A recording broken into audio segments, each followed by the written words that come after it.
बिस्मिल्लाहिर्रहमानिर्रहीम। शुरू अल्लाह के नाम से जो बड़ा मेहरबान और नहायत रहम करने वाला है। इमाम अली अलैहिस्सलाम का खुतबा नंबर 17। उन लोगों के बारे में उम्मत के फ़ैसले चुकाने के लिए मसनद क़ज़ा पर बैठ जाते हैं, हालांकि वो इसके अहल नहीं होते।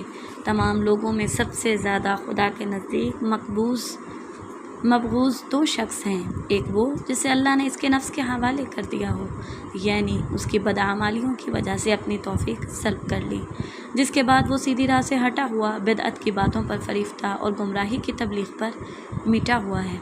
वो अपने हवा ख्वाहों के लिए फितना और साबका लोगों की हिदायत से बरगश्ता है। वो तमाम उन लोगों के लिए जो इसकी ज़िंदगी में या उसकी मौत के बाद उसकी पैरवी करें गुमराह करने वाला है। वो दूसरों के गुनाहों का बोझ उठाए हुए और ख़ुद अपनी ख़ताओं में जकड़ा हुआ है। और दूसरा शख्स वो है जिसने जहालत की बातों को इधर उधर से बटोर लिया है। वो उम्मत के जाहिल अफराद में दौड़ धूप करता है और फितनों की तारीकियों में गाफिल और मदहोश पड़ा रहता है और अमन व आश्ती के फ़ायदों से आँख बंद कर लेता है।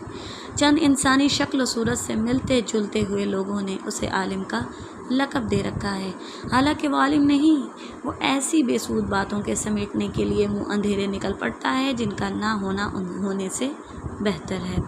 यहाँ तक कि जब वो इस गंदे पानी से सैराब हो लेता है और यानी बातों को जमा कर लेता है, तो लोगों में काजी बनकर बैठ जाता है और दूसरों पर मुश्तबा रहने वाले मसाइल के हल करने का ज़िम्मा ले लेता है। अगर कोई उलझा हुआ मसला इसके सामने पेश होता है तो अपनी राय से उसके लिए भर्ती की फरसूदा दलीलें मुहैया कर लेता है और फिर इस पर यकीन भी कर लेता है। इसी तरह वो शुबहात के उलझाव में फंसा हुआ है, जिस तरह मकड़ी खुद ही अपने जाले के अंदर। वो खुद ये नहीं जानता कि इसने सही हुक्म दिया या गलत। अगर सही बात भी कही हो तो उसे ये अंदेशा होता है कि कहीं गलत ना हो, और गलत जवाब हो तो उसे ये तवक्को रहती है कि शायद यही सही हो। और वो जहालतों में भटकने वाला जाहिल और अपनी नज़र के धुंधलापन के साथ तारीकियों में भटकने वाली सवारियों पर सवार है। ना इसने हकीकत इल्म को परखा, ना इसकी तह तक पहुँचा। वो रवायात को इस तरह दरहम बरहम करता है जिस तरह हवा सूखे हुए तिनकों को। खुदा की कसम वो इन मसाइल के हल करने का अहल नहीं जो इससे पूछे जाते हैं, और ना इस मनसब के काबिल है जो इससे सुपुर्द किया गया है। जिस चीज़ को वो नहीं जानता, इस चीज़ को वो कोई काबिल एतना इल्म ही नहीं करार देता, और जहाँ तक वो पहुँच सकता है इसके आगे ये समझता ही नहीं कि कोई दूसरा पहुँच सकता है। और जो बात उसकी समझ में नहीं आती उसे पी जाता है, क्योंकि वो अपनी जहालत को खुद जानता है।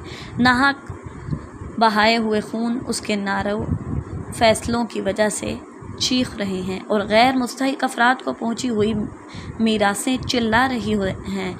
अल्लाह ही से शिकवा है उन लोगों को जो जहालत में जीते हैं और गुमराही में मर जाते हैं। इनमें कुरान से ज़्यादा कोई बेकीमत चीज़ नहीं, जबकि उसे इस तरह पेश किया जाए जैसा पेश करने का हक़ है, और इस कुरान से ज़्यादा इनमें कोई मकबूल और कीमती चीज़ नहीं इस वक्त जबकि इसकी आयतों का बेमहल इस्तेमाल किया जाए, और इनके नज़दीक नेकी से ज़्यादा कोई बुराई और बुराई से ज़्यादा कोई नेकी नहीं।